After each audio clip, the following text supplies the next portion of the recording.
FightSaga.com and Halftime Pizza proudly present WAWR Radio Chats with ring announcer and commentator Joseph Heron.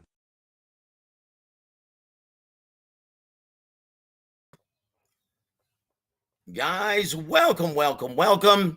Happy Friday to all of you. And my apologies, my voice, I'm still getting over this illness. And it still sounds like dog poop. So my apologies, guys. Please bear with me. I'll do the best I can. And we'll try to stomach through this, forge ahead. Now, I'm not going to be on for a very long time because I've got a boxing event to go to.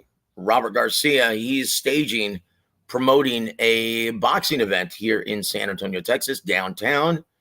And it starts at 7. So I'm going to be headed over there. But guys, I did want to go live yesterday as well as Tuesday and Wednesday. But once again, my voice wasn't up to snuff, and it still isn't. But I'm going to try to do the best I can. So I appreciate all of you bearing with me. And guys, I just wanted to remind you that the song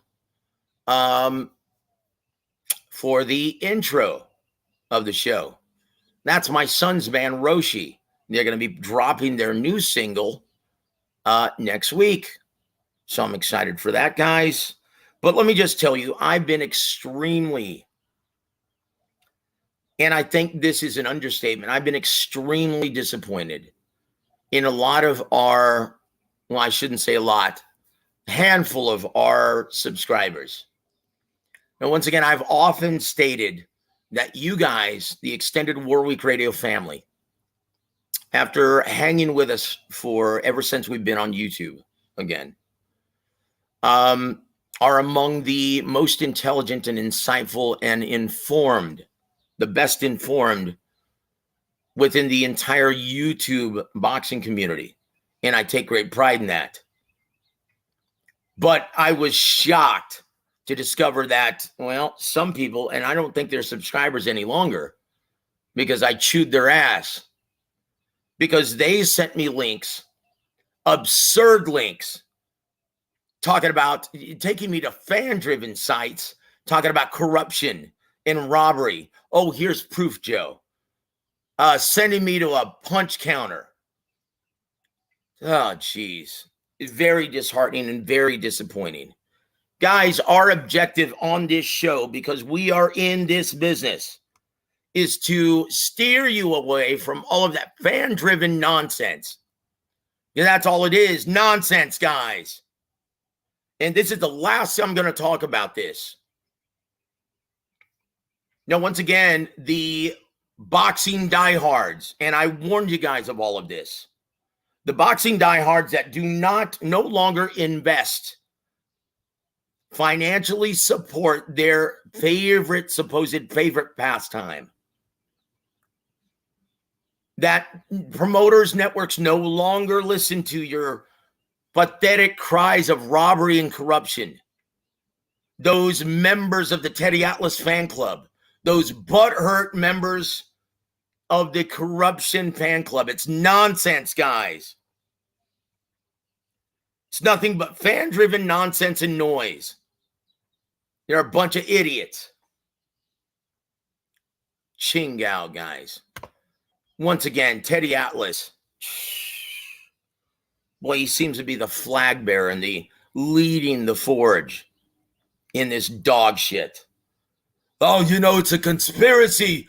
That judge, Dave Moretti, that just proves it, that it's corruption on Saturday. No, it doesn't. Dave Moretti, that old geezer who should be put out to pasture, had a terrible day at the office. Terrible. But is it an indication of corruption? No. Because it was rendered a moot point, offset by the two competent judges that scored the fight 7-5, exactly the same way in favor of Devin Haney. And once again, guys, I don't even like Devin Haney. All of you guys are talking about, oh, dude, you're a shill. You're rooting. No, I don't even know Devin Haney or Bill Haney, but what I do know of them, I don't like them. Devin Haney is a spoiled, entitled, mealy-mouthed little shit who's had everything handed to him, including a 160-pound, or a 9 a.m. weigh-in. I don't care about either fighter. I will say this. One of my favorite active fighters is indeed Vasyl Lomachenko. He's an all-time great. But I'm just telling you how I scored the damn fight. I saw it 7-5. I saw it again. And once again, guys, these idiots are going to see that their claims of robbery it's not going to age well. It's not going to age well, guys. Already, Shakur Stevenson, leaving the arena, was interviewed saying, oh, that was robbery. Lomachenko was robbed. He even stated yesterday, yeah, I saw the fight again at my house. Yeah, it was a lot closer than I initially thought. I scored it a draw, and then I scored it 7-5 for Lomachenko, but it could have gone either way. Guys, that's exactly what we've all been telling you. Do I have a problem with anyone who scored the fight for Lomachenko? No. Because would I have had a problem if that was the official judge's verdict? No. I'd be telling you congratulations for him. And you know what? It's a great fight. Last thing I'm going to say about this, guys. And once again, Teddy Atlas bringing up, oh, it's just proof of it. Dave Moretti, 2 of the judges, and fans are rolling with this garbage. Oh, this is proof. In the Gervonta Davis-Ryan Garcia fight, they scored the second round 10-10 and 10-9. Oh, boy. Guys, once again, it's a flaw in the scoring system. And I pointed it out on Sunday night as well as Monday night. It's a flaw in the scoring system. Unless you have the benefit of a knockdown. Right? You don't get credit for all of the great work that you do. When you look at Lomachenko versus Haney scorecards, 10 and 11 were scored identically to 1 and 3. In which 1 and 3 had virtually no action in it. But guess what? You still score those 10-9. So when you go back to Garcia and Davis, the second round, the judges had Garcia overwhelmingly winning the second round until that knockdown. So to make that round fair, they scored it 10-10, 10-9. 10-10 was a bad scorecard. And once again, that was put in from Dave Moretti. He needs to be put out to pasture. But 10-9, I would wholeheartedly agree with that.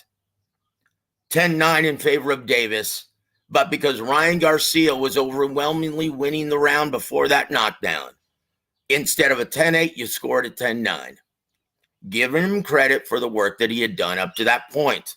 I guarantee you that if all kinds of scrutiny hadn't been given to them after that fight, they would have scored either round 10 or 11 in the Haney-Lomachenko fight, 10-8. Giving Lomachenko extra credit for that great work, that overwhelmingly dominant effort in those 2 rounds.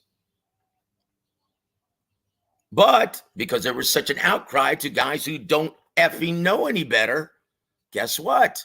They scored it 10-9, just like the opening round in which nothing happened. We gave you that reason that fans, once again, that perception was skewed by fans watching the fight at home, watching the fight in the stands. It's plausible and it's realistic. If you guys don't want to listen, I don't know what else to tell you. But because now all of these cheap bastards, and once again, I've told you guys, You can always tell who the ones who don't purchase the events. You can always tell because they will scream bloody murder. They're like those two hecklers in the balcony during the Muppet Show. They do nothing but scoff at their supposed favorite sport. And they've become an embarrassment to the entire sporting world and a boil on the ass of their supposed favorite sport. These guys are screaming bloody murder and demanding a rematch. And I'll admit, that is the best fight for both men and the best solution for this controversy, right? For this close, brilliant fight that we just saw this past Saturday night. An immediate rematch. But guess what? You guys won't get it. And why? Because you didn't purchase the fight. It did less than 150,000 purchases from what I was told. I know Fat Dan Raphael gave you 150. What I was told, I wasn't told an exact number, but it did less than 150,000. So guess what, guys? Because Devin Haney and Lomachenko demanded so much money for this first fight, the purse exceeding $7 million. Everyone involved lost money except for the fighter. So guess what? You're not going to get it. You're not going to get a rematch. So you can kiss my ass. So I hope you're happy with the initial verdict because you're going to have to live with it. And you're never going to get a rematch unless both men decide to miraculously accept the rematch for less money, which is never going to happen.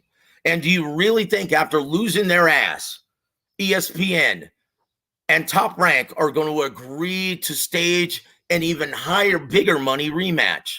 Hell no. So guys, take it like a man. You're going to have to live with the original judge's verdict for the rest of your days. Kiss my ass and thanks for playing. Shit.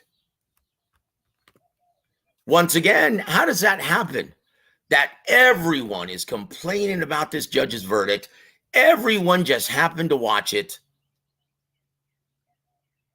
And no one paid for it.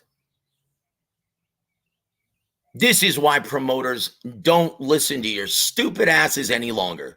You crying bunch of miserable, negative babies. And once again, I'm not talking about our extended family members in WAWR Radio. You guys are awesome. You guys are among the most intelligent within the YouTube boxing community. And my hat's off to you guys. But some that I was shocked to discover are nothing but they're just conspiracy theorists.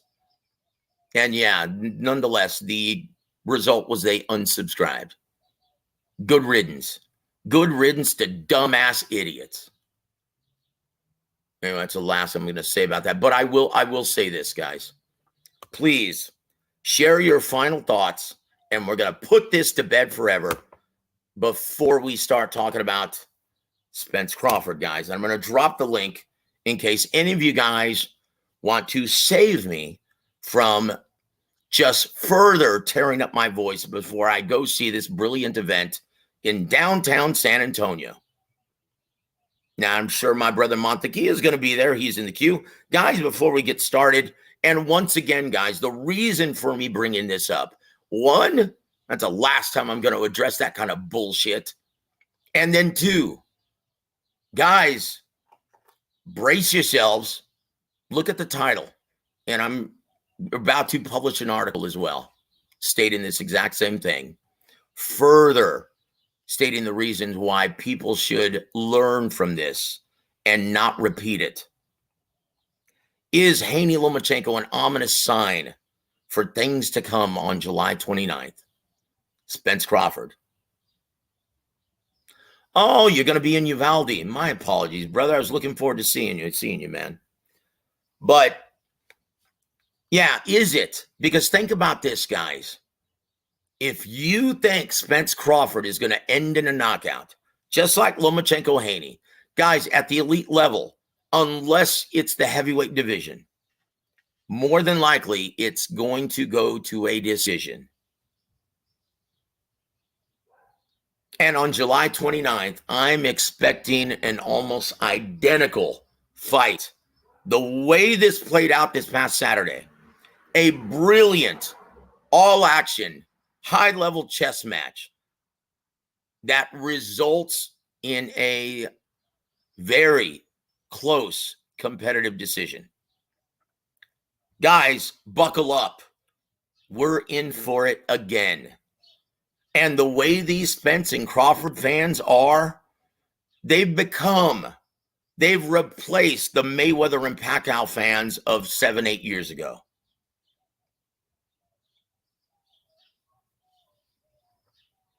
So buckle up, guys. Unless these morons learn from this and understand. And once again, I get bullshit. Oh, you know what, Joe? It sends a terrible message. No, dude. No. What sends a terrible message is cries of robbery from idiots who should know better. You guys should know better. And it sends a terrible message to the rest of the sporting world who don't. Well, if these guys who are diehard fans and follow the sport religiously, if they're screaming robbery, well, I guess there's something to that. No, these guys are idiots. Shit. So, guys, let's say hello to some of our dear friends in the chat before I have a heart attack or something. Chingao. Want to give a shout out to my brother Adolfo Horta. Thank you for joining us, sir. Andy Cruz is a problem. Well, if he gets the matchups, but sign with Matchroom Sports, I don't know if he's going to at 35, right? But yes, he is a potential problem for anyone. Welcome to the show, sir. Thank you for hanging with me on this beautiful Friday. And once again, welcome to the back. Welcome back. Ponche Punchy. Saludos, carnal. Saludos to USA. Thank you for joining us, sir. Jesus M. Saludos to you, brother. Thank you for hanging with me, my friend. Also, Taco TV. What's up, Joseph Aaron? I hope you're feeling better, my guy. Well, I'm getting a little worried now about my voice. This has been the longest it's taken to recover from an event, right? So we'll see. Hopefully I haven't developed nodes. But with my decades of singing and doing this crap, well, who knows? Maybe I have. Let's hope not. Thank you for your well wishes, my friend. Also want to give a shout out to my brother G Funky Boxing. Guys, once again, you want to go to one of the best YouTube channels, right? That cover boxing. And he's fair across the board. And he's an expert. And he knows what he's talking about. And he's a credit to the business. That's my brother G Funky. Please go subscribe to him and frequent his channel. And I cannot wait till he's either on my show again or I'm on his. He does a great job. And it's a real, genuine pleasure to be on his platform. Does a great job. Please listen to him. And if you hear anyone have cries of robbery or conspiracy on any channel, turn and run very quickly. O.T. Spears, welcome to the show, sir. He says, I got Crawford winning. You know what, brother? I can see that. And I will say this. Once again, we're going to have a full breakdown very quickly, though. We don't have a lot of time on tonight's show. But I will say this. The determining factor, the X factor, the intangible that's going to determine everything in this fight is how Crawford deals with the counterpuncher killer of Errol Spence Jr., that beautiful southpaw lead hand, that intelligent volume jab that he has. How is Terrence Crawford going to deal with that? There are a couple ways, and we'll get into that. But that's going to determine everything, OT. Thank you for joining us, sir. Tycho TV says, Joe going crazy today. He's had enough. Yes. Yes. I've had enough. All of the bullshit. And once again, I hope they're happy. We need a rematch. Well, then you should have bought the damn pay-per-view, you bunch of crying, paranoid, psychopathic babies. Idiots. Jeez. Here to there, my brother from across the pond. Cheers, Joseph. Agreed. Teddy and the rest are going way overboard. Even the 8-4 is only 1 point difference from 7-5. And once again, they show that as a clear indication. That's a sure sign of corruption. Dude, shut up. No, it was rendered a moot point. That's why we have the 3-judge system. You idiot. That's why no network wants to hire your stupid ass. Chingao. It's a shame that such a great fight is overshadowed by 1 point on one scorecard. Indeed, my friend. Indeed. Chingao.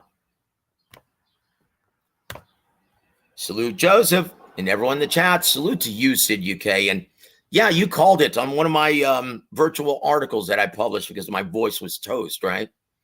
And I couldn't go live and talk about it. So I published a virtual article talking about everything where Lomachenko went wrong and why he made the unwise decision of taking off the 12th when he shouldn't have. Right? So, guys, what are we going to do? What are we going to do about it? Are we going to go back to the WBC announcing the scorecards every other round? Or should we announce the scorecards every round? After every round? Is that a solution? I hate that shit. Takes the drama away from the event. And also, you remember the old college games before they implemented the shot clock in basketball, where they would just pass around the ball to hang on to a lead? Guys, that's what we're going to see going into the championship rounds if they announce the scorecards. It's dog shit, and it doesn't work. But are we going to be able to, are we going to have to see that? So do you remember, Sid UK, on one of my virtual articles, you said, gosh, with everyone crying, boy, the pay-per-view number is going to be extremely low. And once again, Sid, always being very insightful, understands that the guilty dog barks the loudest. And what I mean by guilty is guilty of not purchasing shit. And guess what? He was right. It's my brother Sid, UK, always very insightful. Bunch of idiots. My brother Adam Montequilla Lopez, former prize fighter, really do think these all-time refs and judges do need to ride into the sunset. Yes, sir. These old geezers need to be put out to pasture. Dave Moretti, we've had enough, and you've had enough. Happy trails, brother. I guarantee you that the Nevada State Athletic Commission, they're not going to give him bigger assignments. And Sid UK, guy, I've got a guest. I'm going to introduce him right after this comment, okay? G Funky Boxing. I've been watching your videos for a while now, and I realize how actually fair boxing channels like yours are rare. For some reason, USA fans are divided into many hate groups. Yes, sir. Guys like G Funky and myself, guys, we are here for you guys. And we love boxing.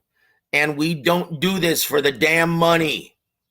We do this for you guys and because we love it. And we care about the health of the sport. With that said, it's my pleasure to introduce at this time my brother Sly Tendencies. Yo, what's up? My friend. I was about to say, that was a good comment. But my grandpa always said about boxing, the only people who do it for the money are the boxers. That's it. That's it, guys. And once again, I take great pride in my extended WAWR Week Radio family being among the most well-informed and the most knowledgeable, the most insightful in all of YouTube. And I include you in that as well, Sly. Thank you, brother, for thank joining you. us. Thank you, brother. Appreciate it, man. I saw this other kid. He kind of went viral on here for boxing videos, and my name's like TJ Loves Boxing or something. But I saw a comment on he scored the Haney Lomachenko fight, and he scored it a draw.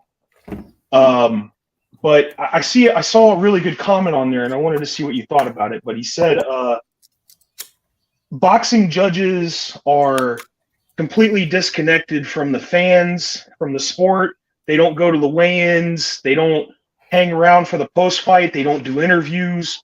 He said that the comment basically said, like, you think it would be. He was kind of implying that the judges don't really know the sport based on some of the scorecards. And I could show examples where I agree and disagree with that, but I wanted to see what you thought about that. Look, it's just like the jurors, right? Making a decision for a prosecution, right? Yeah. Do you really want them hanging out with other people, being influenced by the opinion of fans? That is the dumbest thing I've ever heard. And I'll say this. If they seem disconnected from what the fans think, that's a great thing. Yeah. Because look at what we're seeing this week. Fans are emotionally driven, paranoid conspiracy theorists. They're a bunch of idiots who have a dog in the hunt. Do you really want judges being like-minded?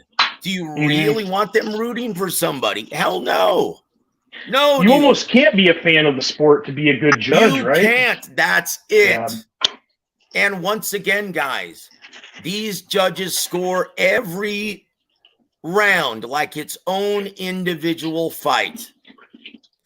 I hate to say this, but most fans, the ones that are screaming robbery, most of them don't understand the nuances or the limitations.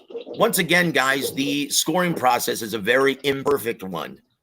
And I think this show has done a good job of exposing the limitations and the imperfect process that it is. Yeah. Once again, a fighter without the benefit of a knockdown does not get credit for the dominant work that he does. So a round with this is why I always urge, you know what, state athletic commissions need to bring back even rounds, because you would hate a round like the first, which is mostly a feeling out round most of the time. You would hate for that round to determine the winner. And for all intents and purposes, it did this past Saturday. Yeah. The end of I noticed a lot of people that don't. And that quote that that comment that I was reading, the first thing I thought of was, I don't want biased. I don't want judges that know, but the guy making the video, he's got like 200 and something thousand subs, hundreds of thousands of views. And I was thinking, like, this guy is supposedly like some kind of authority on boxing, apparently, because he's got all these. No. I'll tell you this. I'll tell you why. Right. And once again, it's the reason why you'll see very popular sites have these forums in which everyone talks, right? Yeah. Fans, and this is a huge misnomer, right? Yeah. Fans, diehard fans, compared to their next door neighbors, they truly believe that they're experts in boxing. Because they truly believe that. And compared to their next door neighbors, or compared to the person standing next to them in the line in the grocery aisle, they probably seem that way. But guys, unless you've been in this business for a considerable amount of time, you really don't know nearly as much as you think you do. If you read, and that's the problem. And so that's the problem. And so these guys, when you ask them, well, why do you subscribe to this channel? Well, because I agree with 95% of what he says. Exactly. And I'm like, well, that's just telling me that this guy that you subscribe to doesn't know shit, just like you don't. I like to call it the, and I know you're a well-read man. It's the Shakespeare effect. If you've ever seen what is it, Julius Caesar, when the Senate comes out and talks about we had to kill Caesar because of this, and the crowd agrees. Then Brutus comes on, and the same crowd that agreed suddenly turned again. It's that quick. That's it. And once again, that's why you saw this avalanche of negativity, right? Yeah. This past a celebrity I like said it was a robbery. and once again, this is why you get this avalanche of negativity, because fans are emotionally driven creatures that suffer from herd mentality. Yes. And guys, once again, before we go any further, I'd like to introduce two very dear friends of mine and extended WAWR Week Radio family members who are among the most insightful and intelligent in all of YouTube. My brother EJ Electro Jed, and also my brother Puro South Central. Welcome to the show. What's up, Jed? EJ, what up, Sly? What up? Man, EJ, did you hit 1,000 subs yet, EJ? I'm close. I'm really close, man. I sent a couple people your way, man. I said, hey, go sub to my dude. Yeah. It's up there, man. It really is. Mm-hmm. Okay. So here's part of the problem, guys. Yeah, go ahead. Here's part of the problem. MFB. Yeah. It was a damn robbery. If it's 7.5 Loma, then it's 7.5 Loma, not Haney. Well, look, brother, that's your interpretation of a very subjective process. To say that it's absolute one way or the other is ignorance and nonsense. Can I hit this one up? Can I hit go this ahead. one up? Yeah, go Take ahead. care of my light work, brother. Look, I went there. I saw the fight. When I judged the fight there at the arena, I said I called it 8-4 Loma. All right, but even 8-4. Knowing that a few of those rounds were swing rounds, even 8-4 is close. Now, when I got to watch the fight a second time, and this time I was very prepared. I couldn't give Loma more than 7. Now, if I can change my decision from 8-4 to 7-5, then and I'm just one person. And I don't consider myself, a great judge of boxing itself, but I try to do my best. Now, you got someone that's actually paid to do this professionally. I can see where they would see things that I don't. So and once again, EJ, and once again, brother, they've got a much better seat than you do. Yes, they're right there on the ring apron. Now, keep in mind, guys, and I'm going to bring this up again. Shakur Stevenson. He initially screamed robbery because he just watched it, wasn't necessarily scoring the fight. And another thing that pisses me off that fans do, they will, like Oscar De La Hoya just did this, they will look at the entire action, right? They will look at the entire action, the entire fight, and make it a blanket assessment and say, oh, no, that was a really close fight. That should have been a draw or 7-5 or 8-4. Mm-hmm. And they don't understand that that's scored on a round-by-round basis. Yeah. Like, it does not indicate how close or competitive a fight is. You could have a very close competitive fight, but if you can make a case for one fighter winning every round, you can actually score it a complete shutout. That's a flaw in the scoring system. That's what I'm saying. You guys don't get it. And right on, brother. We got the fight of fights. Let's effing go. Thank you. I just saw that. My apologies, Sly. You're all right, man. I was talking about Crawford. Yeah, no. I get it. And that's right, man. We do have it. Also want to give a shout out. I was losing hope. I was watching. Also want to give a shout out to my, hold on just 1 second. I want to get sorry, go ahead. Dre Finest. Thank you for joining us, sir. Also, brother, I do have to give a shout out, and please join us, man, if you have time with your headphones on. And my apologies for my voice, guys. It is mincemeat right now, guys. Let's see. Hold on. Let's see. Right here. My brother Khalid. Please click the link if you do have it, or if you do have your headphones. He says, salute, Joe. I had it 6-6. I could see 7-5 Haney. Yes. I could see it a draw. I could see 7-5 Lomachenko. but I scored it twice, and I did score at 7-5 Haney.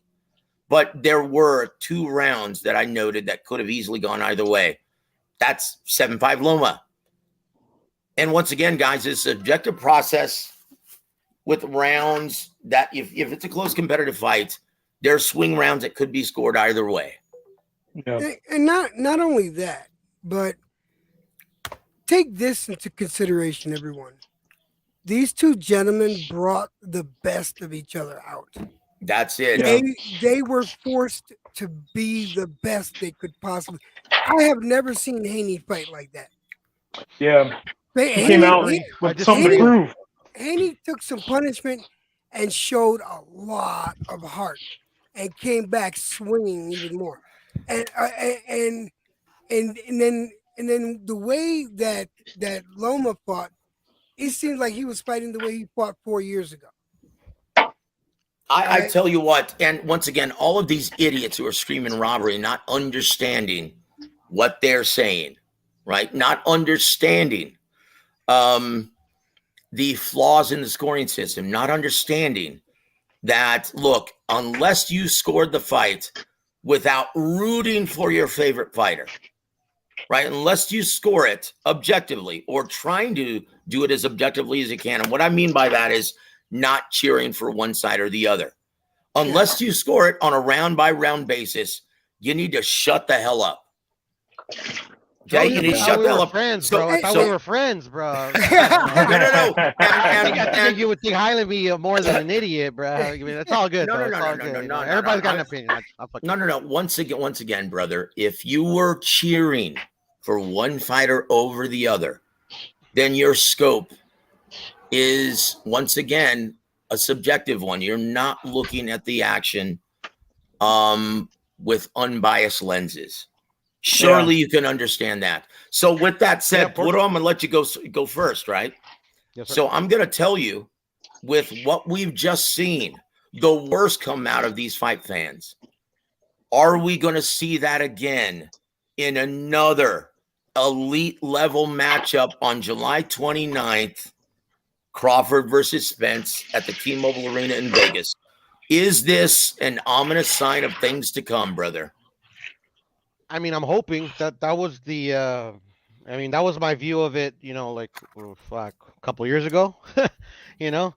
Wait a minute. You're hoping we get a bunch of conspiracy theorists crying robbery on the 29th? No. Like how you described it, an elite matchup. You know, with how EJ said they brung out the best out of both of each other. Even though I disagree, just on Devin's side, because I've personally seen Devin fight a whole lot better than he fought that night. But anyway, I'm just saying, I don't know. This is just kind of like a premonition. I mean, it could be a dud. I mean, like other than like Bud, fighting Avanesian, he was fighting like once a year as well, you know. But at the end of the day, you know, fingers crossed. I'm hoping for the best. I actually got Arrow winning this by late stoppage or decision. I'm just hoping for a good fight, man. No. Of course, no. My question was though. Do you see a carbon copy from the fans? The irritating conspiracy theorists that cry robbery because their favorite fighter didn't get the decision. Now, trust me, guys, I'm sorry. In elite level matchups of this nature, just like we just saw at 35, very seldom do these matchups end in a knockout. I know Spence and Crawford are knockout artists, but this is by far the best competition that they'll be facing. And I guarantee you, neither guy is going to get knocked out. So are we setting ourselves up once again for failure in terms of, well, the diehards not financially supporting this? And 2, screaming robbery when their favorite fighter does not get the decision. Is this going to be another irritating post-fight conspiracy theory shout out? I'll bet you $100 it's going to be that. Oh, geez. That's what I'm afraid of, brother. I'm going to tell you right now, this, if any fight is set up for this type of shenanigans, it's actually this fight. Because of all the tension between the 2 sets of fans. I mean, the Hatfield and McCoys, brother. Yeah, you got your aerosexuals, and then you got your crawdads. These guys are bad. I'm serious. I'm serious. Let's remember too, people watched that first Wilder Fury fight and were 100% convinced that Wilder won a unanimous decision. Oh Lord. So- Oh Lord. Oh no, even worse. Oh, he should have gotten the knockout. Oh, that damn Jack Reese. Even though Tyson Fury got up and won the rest of the round, right? Oh, he was knocked out. He should have been counted out. Well, wait a minute. He just came back later that round to win the final minute of the round. You're saying that he deserved to be counted out? Shit. It's crazy. Joe, could you address that too? People have this kind of thing where when a guy gets knocked down, I keep seeing these videos where they put a timer there. The rule says that it's the ref that's the timer. Yeah, I was going to say, could you address? Guys, look, the timekeeper, as soon as a guy gets knocked down, once again, the timekeeper is keeping count, and then the ref looks at the timekeeper and he picks up where the timekeeper left off. But as soon as the ref starts counting, that is the official time. And once again, if a fighter is not in the neutral corner and if he's halfway in the middle of the ring, the referee tells him, go back to your fucking corner. Yeah. And then he picks up where he left off. The referee, the official in charge of the action, the only guy that has the authority, not the physician at ringside, but the third man in the ring, is running the show, and he's the only one with the authority to call a halt to the contest. He is the official timekeeper. Right? Yep. He's the official timekeeper after he picks up where the timekeeper leaves off. Right? And so you no longer keep a stopwatch there. It's his count. And if he has to stop the count, right, to push someone back in the neutral corner, that's well within the rules, and that's his discretion entirely. And so that's what I'm saying. All of these idiotic fans that make these stupid videos, and dude, people send me this shit. You're wrong, Joseph. Look at this. And I'm like, dude, is that supposed to prove something to me? Like you don't know the sport. All that, look, dude, I'm in this business. All that proves to me is you're a gullible fool. That's all it proves to me. And you're helping this guy make money who doesn't know any more than you do. Guys, hold on. I'm going to give a shout out to, my apologies. I want to give a shout out to Real Merc TV. At least we got a two-way rematch clause. So if fans cry robbery, we get another fight should it get activated. Yes, sir. And once again, the stipulations for it, it has to be activated within 30 days, and it has to take place within 2023, this year, right? Okay. So it has to be, you can't take an interim fight before, right? So once again, guys, this is at the very least, yes. No, I will say this though, guys. Please financially support this one. Yeah. It's blatantly obvious that no one supported Haney Lomachenko, and that's the reason why you won't get a rematch, even though it's the most logical fight for both men next. Yeah. Yeah, and that's a damn shame. Support Loma and Haney next time, EJ. Yeah. What? But more. He was there. I know. I saw him. I met up with him. Oh my gosh. So real. Yeah, I was telling all these people, chat, brother, and thank you for joining us today, brother. Happy Friday to you, sir. I'm sorry. Hold that thought, Sly.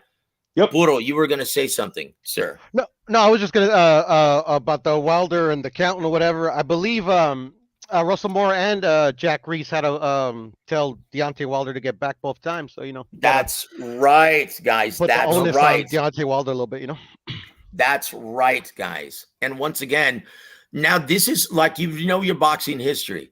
This is why you would see Rocky Marciano sprint to the neutral corner. He would run literally to the neutral corner because the ref, according to the rules, doesn't start counting until the fighter is in the neutral corner.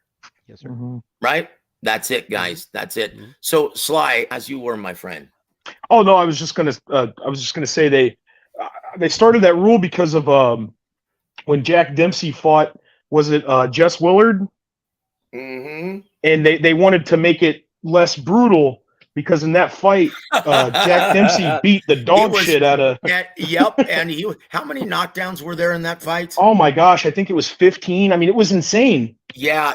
And he was right there, ready to pick up where he left off. And they're like, you know what? That's just not right. He needs some time to recover. Yeah. I heard that's too good that observation.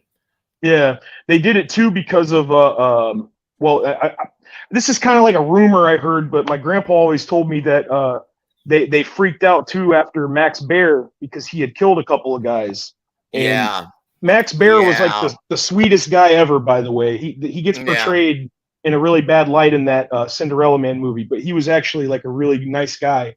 He actually he was the champion of the stars. Everyone loved him. Yeah. He would be at all the big galas, all the big shows, and you'd be in TV shows and movies, and man, everyone loved him. That's why Jethro Bodine of the Beverly Hillbillies became an actor, because of his dad, Max Baer Sr., right? Can you Max believe Baer that? and Buddy Bear. The champ, was his son was Jethro Bodine. It's crazy, man. I try to tell people. But when you look how huge that guy is. Yeah. Oh my gosh. Yeah. If you look at it, take a look at him because the Bears, they were. I mean, Max Baer was again, they get a bad rap, but they were one of the prominent Jewish fighters back then, and I actually compare Max Baer a lot to Deontay Wilder as far as style goes. Yep. Yeah, swing. They subscribe to the school of swing hard in case you hit something. Right? Oh yeah. So, want to welcome our brother Kamikaze to the show in the beginning of 2023. I didn't think this year would look great for boxing, but little by little, fights are getting made, and that's when the sport is at its best. Salute, Joseph, sir. Salute to you, my friend, and thank you for joining us on this beautiful Friday. And I told you guys that this was going to be a great year. Yeah. And once again, if you see any channel that tries to shit on other platforms, turn and run very quickly, guys. We also want to welcome Miss B to the show. Salute. Good bitch evening. Salute to you. Happy Friday to you, ma'am. Thank you for gracing us with your presence, ma'am. I will say this, guys. So that lends itself to the reading of the tale of the tape. Are you guys ready? Well, if my computer doesn't act up, here it is, guys. The current WBO welterweight champ. He's going to come to the ring at age 35. He fights out of the southpaw stance, and he will start out as southpaw in this fight, guaranteed. He's going to come to the ring at 5'8" tall in the center of the ring, fighting behind a very lengthy 74-inch reach from Omaha, Nebraska. He comes into the ring with a perfect record, 39 wins, 0 losses, 30 big wins coming by way of knockout. Let me tell you guys, Terrence Crawford, he is a nightmare to have to prepare for. And the reason why I say he is definitely going to start out this fight as a southpaw, because southpaws are not only problems for orthodox fighters, they're also huge problems for other southpaws. And why? Because you never see them. Not in the amateurs, not in the pros. It's very difficult to prepare as a southpaw for another one. Everything is completely reversed from what you've grown accustomed to seeing. And for Terrence Crawford, it's a nightmare to prepare for, because he's a switch-hitting badass. This guy does everything well on both sides. So that means you have to spar against southpaws. You also have to spar against orthodox fighters. I mean, I can't remember. That's a real problem, right? Can you remember the last time there's been a switch hitter this good? I can't. Not since Marvin Hagler, brother. Yeah, not since Hagler. I can't. I was just about to say Hagler. Not since Marvin Hagler. There are guys who do show you those different looks, but not that can do everything as proficiently as Crawford. Once again, he's got great feet. He is a beautiful counterpuncher who is a whiz at controlling range from mid to long range. His only chink in the armor is that he doesn't fight proficiently on the inside. That might be his undoing in this fight, because Spence, if he's not the best, he's at least second or third, the best inside fighter and the most effective aggressor in boxing. But I will say this, he's got a lot more tools in the bag than most people realize. Guys, and that leads us to reading the Tell the Tape for the current WBA, WBC, and IBF welterweight champion, Errol the Truth Spence Jr. He's going to come to the ring at age 33. Is that right? 33. I thought he was a little younger than that. I guess not. 33? Are you kidding me? He's gonna fight out of the southpaw stance. He stands 5'9.5" tall in the center of the ring. Fights behind a 72-inch reach. Originally from Long Island, New York, now resides out of the DFW in Texas. He comes into the ring with a perfect record: 28 wins, 0 losses, 22 big wins coming by way of knockout. Guys, this is going to be the determining factor of this matchup. This is going to decide who wins and who loses this fight. Spence has the counterpuncher killer, and this is going to be a real problem for Terrence Crawford. He's got that intelligent jab, that intelligent southpaw lead hand, and what I mean by that is he mixes it. Not only is it a volume jab, he mixes in feints. He mixes in touch jabs with hard sticking jabs to the body, chest, and head, and he uses it in irregular, sporadic intervals. What that does is it disrupts the timing and rhythm of a counterpuncher. Just go ask Danny Garcia. Just go ask Yordenis Ugas. Just go ask Mikey Garcia. He can beat a counterpuncher, a prolific one, with the jab alone. He's not just a guy who comes forward mindlessly and likes to just throw creative combination punches on the inside, which he does extremely well. Guys, he is one of the most complete fighters in boxing, just like Terrence Crawford. And that's why we need to see this. And damn it, we're going to get it. We're going to get it July 29th. So I'm going to tell you guys, think about this for a second, because I have to go get myself some water here. So guys, we're going to go with Sly first. We're going to go clockwise, right? So guys, tell me, how does Terrence Crawford negate the brilliant Errol Spence Jr. jab?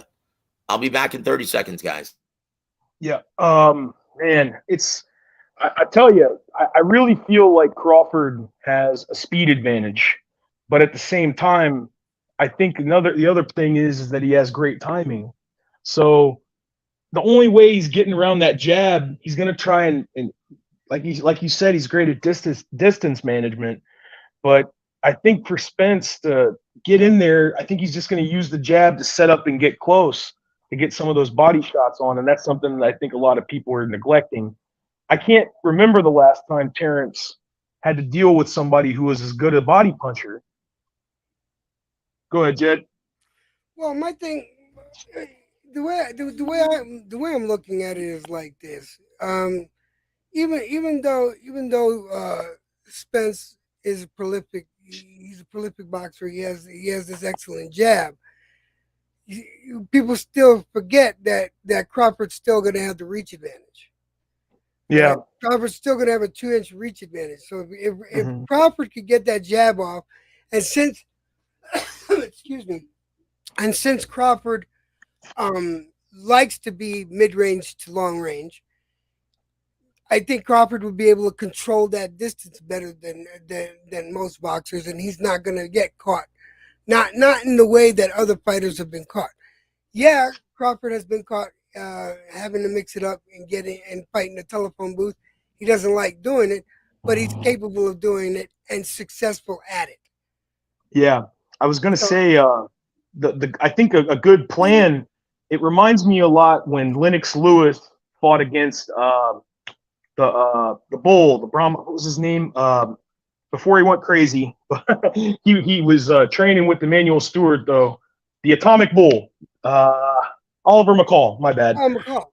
The game plan was to punch over Lennox's jab because his jab was so revered, and Lennox went up to Emmanuel Stewart after the fight and said, "How did you beat me?" He told him that. Oh, hey, brother, I will tell you the story behind Oh that, 'cause shit! I've worked with Okay. Emmanuel Stewart, right? I'll tell you the Oh, story. yeah. And this is one of the last great stories that Emmanuel ever told me. Mhm. And this just is how legendary and what a goat, right? Emmanuel was. Like, and he lived for this stuff. He loved devising strategy for a Mission Impossible, right? Like Ethan Hunt. So he loved this shit. And so Don King calls him up one day and he goes, Emmanuel, you know, we go way back and I need a huge favor from you. And he goes, oh shit, what is it? And he goes, look, I've got this guy who's the #1 contender and he's a mandatory challenger for Lennox Lewis's title. His name is Oliver McCall. I know exactly who he is, man. That guy's a head case. And I don't ask me to train him because I'm not going to do. Look, please, Don says, please do it, Emmanuel. No one wants to work with this guy. Look, I already know his reputation precedes him. He smokes too much weed. He does too many drugs. He's not all there, and he's not disciplined. And he goes, no, but he's got this opportunity. Please. And he goes, look. What I will do for you, Don, is I'll meet with the kid. Just fly him over to the Kronk, and I'll sit down with him and I'll talk to him and I'll see where we go from there. And he goes, thank you, Emmanuel.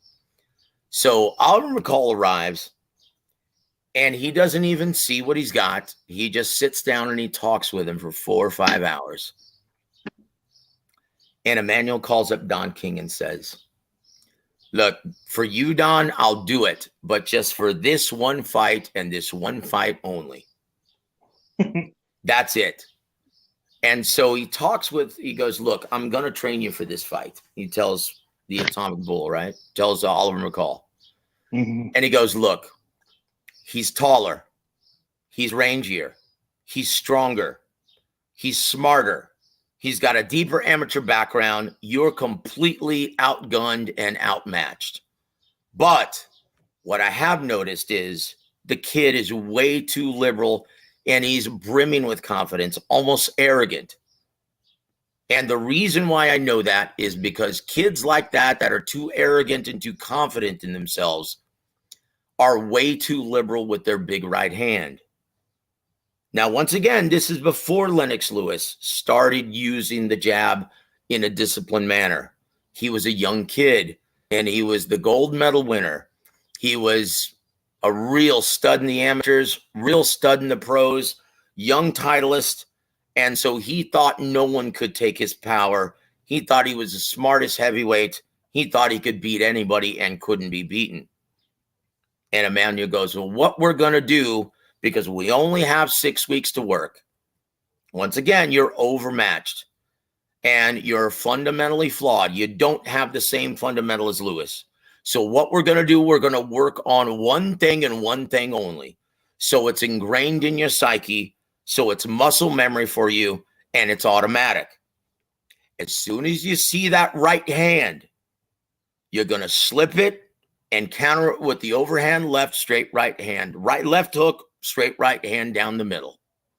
And we're going to work on that exclusively for 6 weeks. And guess what? It worked. Midway through the fight, he slipped that left hook, straight right hand, and it busted Lennox Lewis and knocked him out. And that was the majesty of Emmanuel Stewart. He was that good, where he understood the limitations of one fighter and said, look, we are just going to work on this one thing and one thing only. This is your only chance to win. What other Man. trainer would do that at this time? It makes a lot more sense too, because McCall, everybody knew he was a head case, but I didn't know. The big thing was that McCall always said, "Oh, they stole a manual from me," and I had always kind of like, I don't know. Like, it makes sense though now. Emmanuel only agreed to do this because of his friendship, long-standing friendship with Don King. Mhm. That's the only reason why, and he was only contracted for one fight. That's it. And so after that, yeah, Lennox's camp, they were so impressed that they recruited Emmanuel Stewart, and the rest is history. And just like Vladimir, they were like, look, you got this great deep amateur background, but you're very flawed because of your confidence. You're arrogant. Yeah. So we're going to teach you, once again, we're going to go back to basics. We're going to improve your footwork, and we're going to teach you how to fight behind a more intelligent jab and reserve that power right hand. And we're going to learn how to set it up the right way. And I tell you what, after that, with Lennox Lewis, aside from that Hasim Rahman blunder, he was near unbeatable at heavyweight. Yeah. He was, boy. Adam Lopez says this. I remember watching him cry in the ring when I was like 7. Oh, and you know what, brother? I felt so bad for my brother Ronnie Shields, as well as the master of the Philly Shell, Georgie Benton. That's who was in his corner. And oh my gosh, I felt so. Did you see the look of embarrassment on Georgie Benton's face during that meltdown? It was brutal. Yeah. But I tell you what, going back to our comment, guys, did you guys determine how Terrence Crawford was actually going to offset that brilliant jab? There are only 2 ways to do it, guys. And what do you see Terrence Crawford doing? So what did you say, Sly? I thought he would just try to count. Well, the reason I brought up the Lewis McCall fight is because he threw.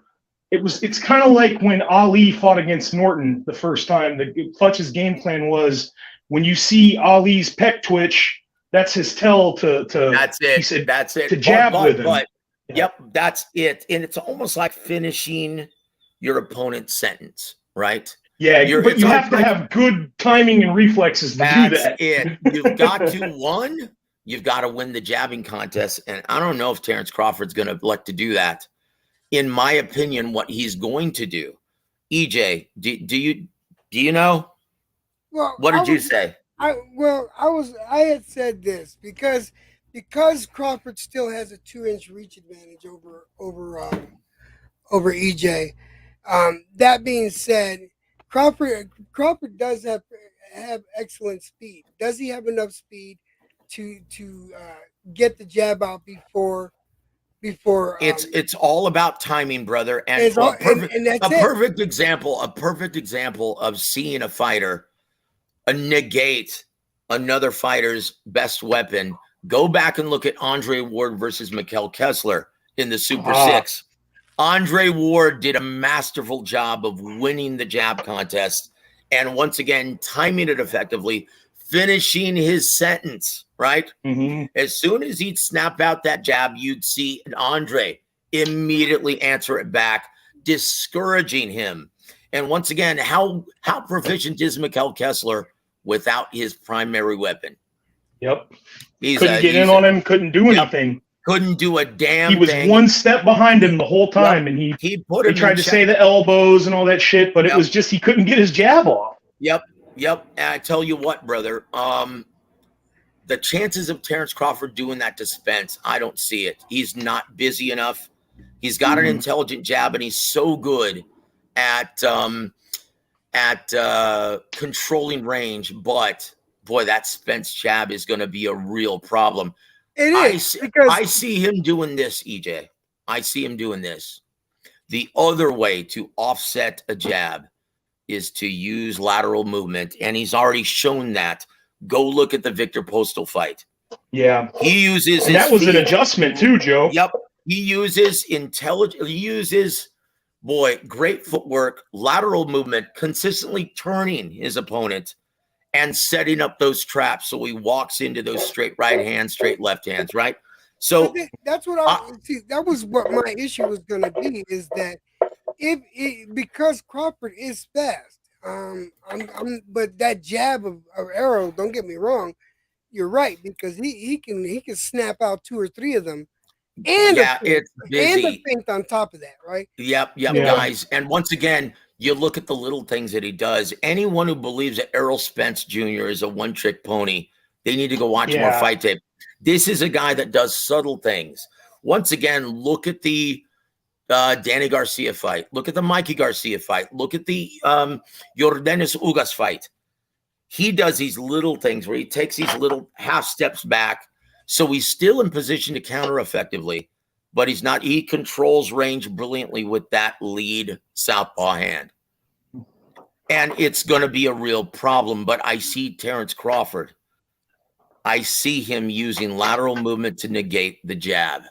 And if he does that from the first round on, boy, that's going to be a real problem for Spence. Then he only has one adjustment to do, and that's all he has left, is to try and cut off the ring and close the distance effectively and try to corner Terrence Crawford and try to make this an inside fight. That's going to be very difficult to do with the footwork of Terrence Crawford and the overall intelligence, and also how fucking strong Terrence Crawford is. Guys, this is a wrestler. He is deceptively strong in his upper body, and don't expect Errol Spence Jr. to manhandle this guy. Yeah, this is guys. This is. I keep hearing that. I keep hearing that. I wrestled in. When I hear people saying, "Oh, he's way bigger. He's going to be able to bully," I'm just like, "Nah, man. Y'all don't know how them twitch muscles work, man. He's not the best inside fighter." But it's because he doesn't have to be. Yep, guys. But if Terrence can also come in, like if he could time Errol Spence's jab, and then he comes in with a 3-1 or a 3-2 combo. Yeah, I think that would successfully negate the jab problem. Especially, look, I will say this, EJ. I will say this: if Terrence Crawford does not start out turning Errol Spence regularly and using those beautiful feet of his initially, he's in trouble. If he tries, like if he starts the fight out like he did against Kell Brook, he's in trouble. He needs to start from the opening bell using lateral movement and setting traps for him that way. If he starts out the fight like Yordenis Ugas, just from mid-range, mid to long range, trying to counter him effectively, he's in trouble. Guys, what are and once again, put your initial predictions, guys, in the comment section. And Adam Lopez, well, first of all, let's say hello to my good friend, Issy W.A.W. Welcome to the show, sir. He says, finishing your opponent's sentence. Great analogy, Mr. Heron. Thank you, brother. Yeah. And guess who taught me that? That was Emmanuel. Got to be Emmanuel Stewart, yeah. And the way he explained things is what made him such a great trainer and great teacher, right? He was like, Joseph, it's just like, you know how you like to cut people off? That's exactly what you're doing with the jab. And I'm like, do I really do that? Yes, you do that to me all the time. Instead of listening to me, motherfucker, and he would tell, and he explained things. And he taught me this. He said, you know how you're able to reach a fighter? Because everyone's different. You've got to find what their hot button is. You got to find that hot button. You've got to be able to press that button and so they'll understand exactly what you're saying. And he used it on me, and I'm like, oh shit. Yeah, that's how brilliant Emmanuel was. He goes, everybody's different, and so you have to find out how to reach them, how to get through to them. That's what made him such a brilliant trainer and the best that there ever will be. You got to find a iconography, language that everybody can understand. And that's it. He was so good at, he was also really good at, just like when he was talking about Oliver McCall, he was great at bringing out. He could exploit the weaknesses and the strengths. That's And it. He was instead the of just greatest. lying to a guy and going, "You're the best ever. You don't need to Yep. work on your footwork." He was the greatest, and once again, he didn't put up with any bullshit. See, you know what? You know who needs a trainer like that right now? Everyone? No, go ahead. Ryan Garcia. Look. Ryan Garcia. Look, Emmanuel was only effective if you actually shut the hell up, were humble, and you listened. I don't know very many fighters nowadays, especially the American ones, who are that humble, especially ones who are making millions already. Yeah. That's the problem, because let me tell you, Joe Goosen, he's a great trainer. He's one of the smartest mentors in boxing, and he couldn't get through to Ryan Garcia. Yeah. I will say this, though. Adam Lopez says, I think Spence is physically just better. You know what, brother? Errol Spence Jr., once again, guys, he is a much more complete fighter than most people realize. But if you're expecting Terrence Crawford to not size him up accurately, well, you're wrong. He's going to do his homework. He already has.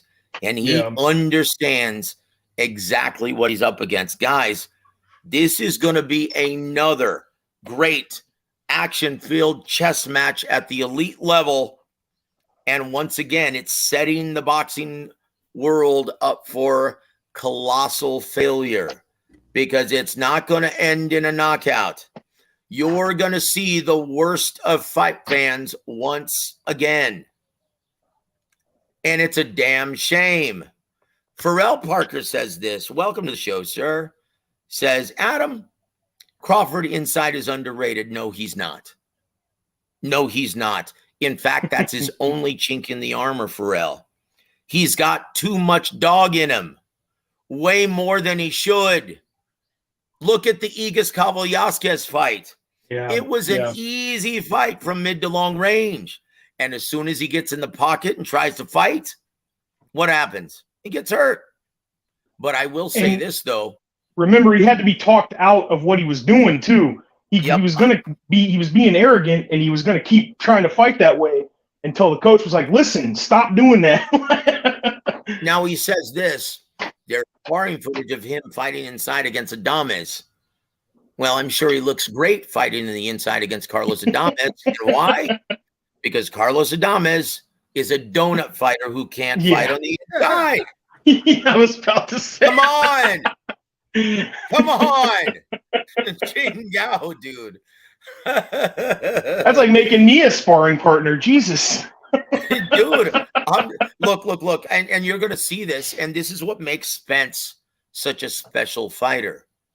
That, guys, it's become a lost art, especially in America, where trainers don't understand. This is why James Gogi, in my opinion, is one of the best in boxing, because he teaches the fine art, the lost art of fighting proficiently and defending yourself proficiently on the inside. I mean, people laugh at me for being because I always say Fury's a great inside fighter. People are like, ha ha ha. I'm like, you guys just don't you don't know. Like, he's famous for, fighting long in his earlier days, but he can fight inside too. And when you're 6'8", 300 pounds and you can fight like that, that's crazy. Yeah.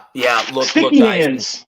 Yeah, look, man. And once again, all of these people getting excited right now, that Fury's tweet, just stop it, guys, right now. Yeah, that's not happening. well, it may or may not happen, but right now, guys, it's way too soon to get excited about anything, right? Yeah. As in terms of Fury AJ.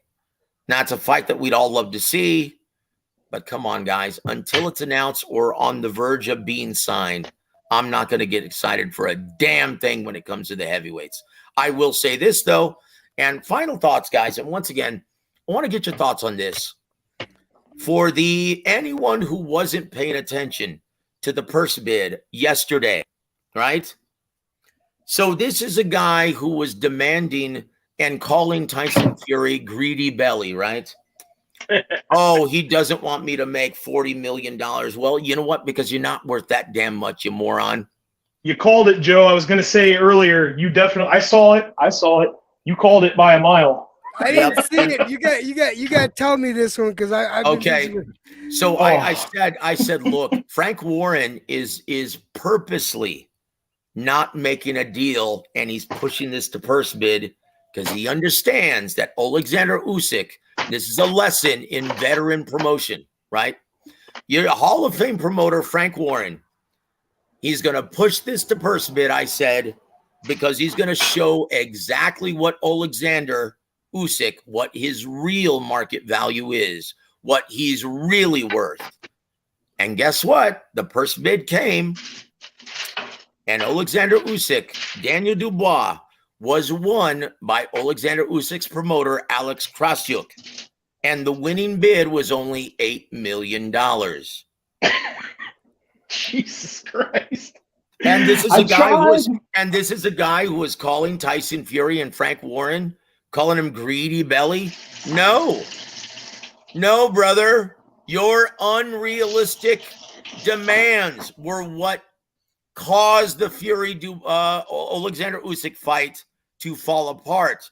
And how did fans react? Because they don't know shit about the business. Yeah. Jumped on the bandwagon. So now, Alexander Usyk, because you're worth so much, you're going to be receiving $6 million, and Dubois is going to receive $2 million. The fight now is targeted. Not even a quarter what he made. Nope. It's targeted now for August 12th in Poland. Yikes. I tried to tell, and I wasn't, that's the thing. They think you just, I feel like people just want to hate Fury so much, but I told him, I said, if he's not going to get, he's not worth as much as he thinks he does. He has the hardware. I'm not denying that. But if there's any proof that hardware doesn't matter, look no further than Tank Davis. Yep. Guys, final look thoughts. No further than Ryan. Yep. Sorry, guys, last thing we're going to, and I need to get back to this because my brother sued UK. He's been waiting patiently for this. Yep. He said, Joseph, how do you see the Virgil Stanionis fight going with a healthy Virgil Ortiz who has KO power as well? I think Virgil wins by KO between round 7 and 9. Once again, guys, even though both of these gentlemen are knockout artists, both men have two of the most intelligent jabs in all of boxing. But you're not going to see a knockout, unfortunately, guys. This is an elite level matchup. I'll be pleased as hell if this doesn't go to the judges' scorecards. But, guys, this is going to be a jab contest. And I don't know. This is a toss-up, guys. Both men are very strong. Both men are very disciplined. Both men have very intelligent jabs, very good footwork. This is going to be determined by who wins the jab contest. I don't know. It's a toss-up to me, guys, and I'm going to be right there ringside. It's happening in San Antonio, Texas, July 8th. How do you like that? I'd be pumped up for that, man. And you got to remember, too, what I like about Virgil is that it's probably not the smartest thing, but he'll take risk. He'll go if things aren't going his way, he'll bite on his mouthpiece and he'll swing, man. Boy, I like that. That's just it. Stanionis is exactly the same way. Mm-hmm. Stanionis takes risks all the time. I just think that Virgil's power is going to be the difference, though. You know what, brother? That very well may be the case, but we'll see. In my opinion, this is every bit of the 50-50 fight that Spence Crawford is. In my opinion, it's more of a 50-50 fight because we've never seen either man in the ring against anyone at this level. Yeah. Like, in my opinion, I would say this is going to be like Spence Crawford now. This would be 52-48 Spence, in my opinion, because of that lead southpaw hand. And that's going to present a lot of problems for Terrence Crawford. Yeah. But if anyone can adjust and overcome, if anyone can adapt and overcome and get the better of that Spence lead hand, it's Terrence Crawford. Guys, this is a great one. And once again, I'm going to go back to our initial title. Unfortunately, this is going to once again bring out the absolute worst in those crybaby, ignorant bitches from the sidelines who aren't going to purchase this thing. I will say this. You mean all those damn managers? Get the money from your mama if you don't have it. Buy this one, you cheap motherfuckers. You guys will spend $8 on a fucking latte and you can't buy a damn paper. Come on. No, Come on. Listen, Very well said. They get all they're these illustrious managers that they think they are, right? Yet they won't spend money on the pay-per-view. And look, people call Ryan Garcia soft. You know what? His fans came through. Right? His fans came through. You know why? You know why? And once again, everyone criticized me, right? For saying, guys, this is a super fight. And why? Because it has a ton of financial interest. And look at the numbers in comparison. And everyone was insisting to me, oh, but the real fight's going to be Haney Lomachenko. Yeah, you're talking about 1.3 million compared to 140,000. How sad was that? God damn. You sad that was such a great fight. You sad bunch of irritating crybaby cocksuckers. You get what you give, brother. You get what you give. And once again, if you don't like the outcome of Haney Lomachenko, tough titty, bitch. You're going to have to live with it because you didn't buy it. You're not going to get the rematch. You crybaby conspiracy theory bitches. Live with it. Learn to love it because it's forever now, bitch. And that's that is not as eloquently said as I was going to say, very succinct. Guys, and once again, my brother Juice has the beat. Buy the damn fight. Yeah. Bunch of irritating, loudmouth bitches. Chingao. Oh, jeez, dude.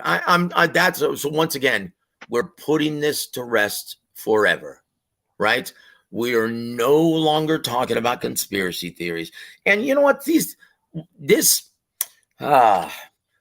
One of my subscribers sent me this saying, oh, stay tuned, Joseph. More will be revealed. I'm like, you idiot. You sound just like these Glovegate Deontay Wilder motherfuckers, man. You sound just like one of those idiots. I'm like, you know what, brother? Unsubscribe. I don't want to see your face anymore. They're lost, man. They're lost. It's there's no, at some point, you just can't reason with people. What's that movie? We have here is a failure to communicate. That's great it, quote, brother. Great, and yes, Kamikaze has the beat. Chingao, brother. Chingao. Chingao, brother. Some men you just can't reach. Yeah, you know what? Planet 619, thank you for sticking with us, my friend. I appreciate you being here for the entirety of the show.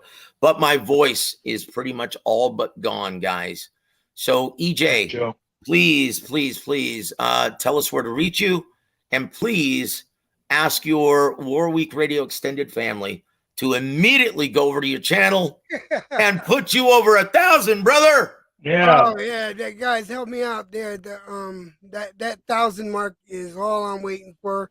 Here you go, though. I'll throw it up there. It's okay to throw it up there, right?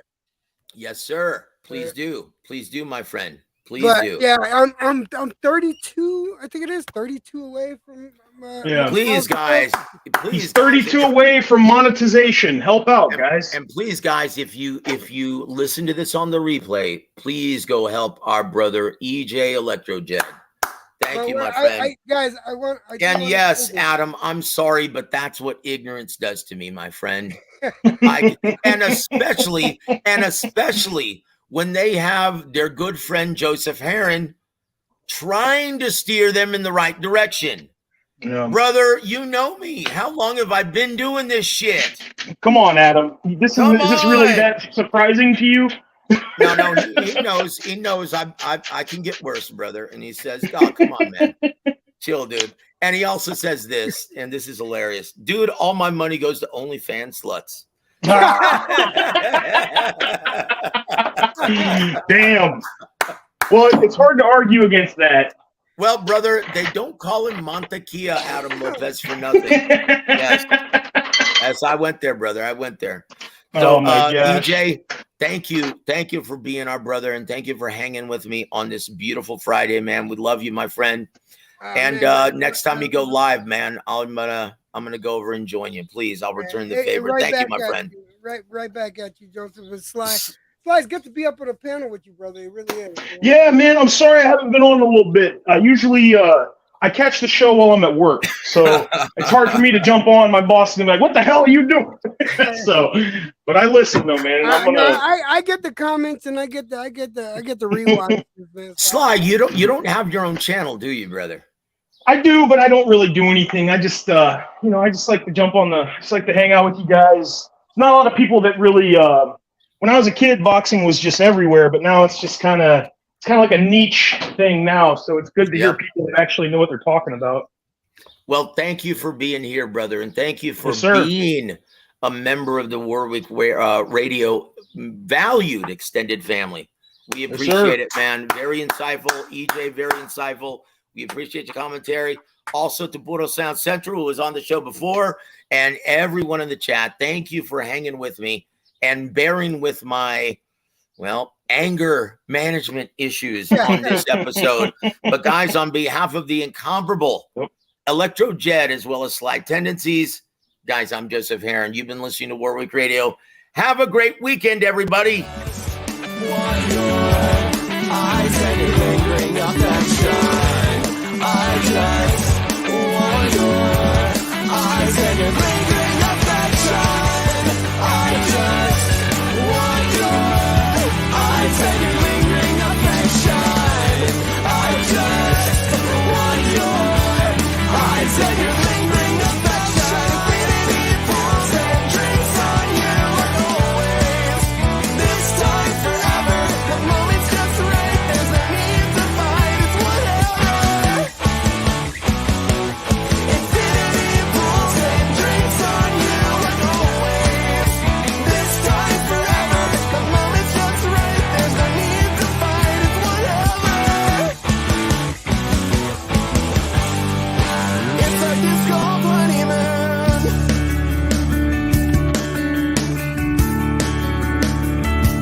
FightSaga.com and Halftime Pizza proudly present WAWR Week Radio Chats with ring announcer and commentator Joseph Heron.